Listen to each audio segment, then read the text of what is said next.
Selamat siang semuanya, perkenalkan nama saya Armando Huta Barat, saya dari kelas BK5F.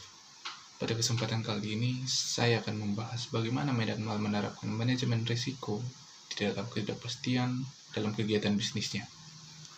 Sebelum masuk ke pembahasan tersebut, alangkah baiknya terlebih dahulu kita pahami apa itu arti dari risiko. Risiko itu sendiri memiliki arti yaitu kemungkinan munculnya suatu peristiwa yang dapat menimbulkan kerugian atau menghambat pencapaian tujuan.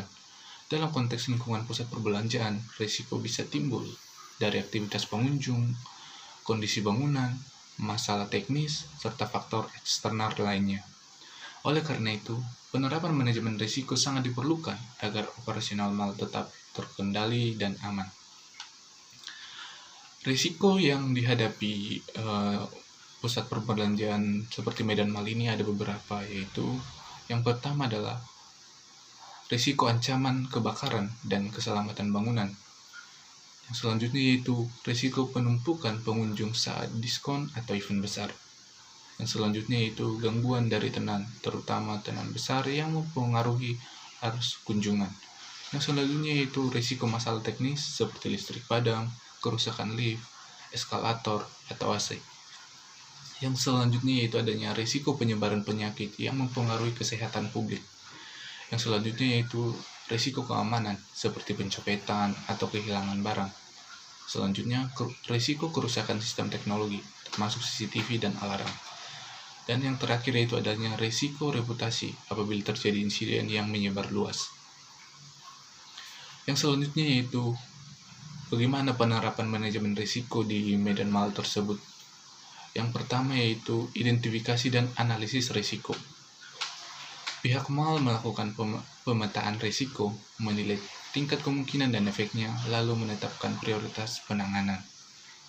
Yang selanjutnya yaitu upaya pencegahan risiko tersebut, yaitu pihak mal melakukan pemeriksaan rutin terhadap alat pemadam, hidran, serta instalasi listrik. Yang selanjutnya yaitu penerapan prosedur standar agar kerumunan tetap terkendali. Yang selanjutnya, tenan diwajibkan menjaga standar kebersihan dan keamanan. Patroli keamanan dilakukan secara teratur dan pengaturan jalan evakuasi serta perawatan fasilitas umum. Yang selanjutnya yang harus dilakukan oleh pihak mal tersebut adalah pemantauan dan sistem deteksi, yaitu CCTV tetap beroperasi selama 24 jam dan dilengkapi dengan alarm kebakaran dan sensor asap. Tim teknis memeriksa fasilitas penting setiap hari dan juga semua insiden dicatat sebagai bahan evaluasi berkala oleh pihak mal tersebut. Yang selanjutnya yang harus dilakukan oleh pihak mal adalah kesiapsiagaan darurat, yaitu terdapat rencana tanggap darurat lengkap dengan jalur evakuasi dan titik kumpul. Lalu latihan evakuasi dilakukan secara rutin agar seluruh staf lebih siap menghadapi keadaan darurat. Dan yang selanjutnya yang harus dilakukan oleh pihak mal yaitu keberlanjutan operasional, yaitu mal memiliki genset dan UPS untuk menjaga operasional tetap berjalan saat listrik padam.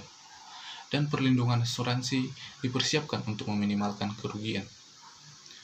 Dan juga hal yang tidak kalah penting yang harus dilakukan oleh pihak mal yaitu komunikasi saat krisis, yaitu ketika terjadi insiden, manajemen mal segera memberikan informasi resmi melalui media sosial dan melakukan koordinasi cepat dengan tenan serta tim keamanan agar tidak terjadi kepanikan. Langkah ini penting untuk menjaga kepercayaan publik. Baik, untuk kesimpulan dari hasil pembahasan kini ini tentang penerapan manajemen risiko di dalam mal, yaitu secara keseluruhan, Medan Mal sudah menerapkan manajemen risiko secara menyeluruh, mulai dari identifikasi, tindakan pencegahan, pemantauan, penanganan darurat, hingga pemulihan. Hal ini bertujuan memastikan kenyamanan pengunjung, menjaga stabilitas bisnis tenan, dan mempertahankan kelancaran operasional mal di tengah berbagai ketidakpastian. Sekian pembahasan dari saya tentang penerapan manajemen risiko di Medan Mal. Semoga apa yang saya sampaikan dapat bermanfaat bagi kita semua. Terima kasih.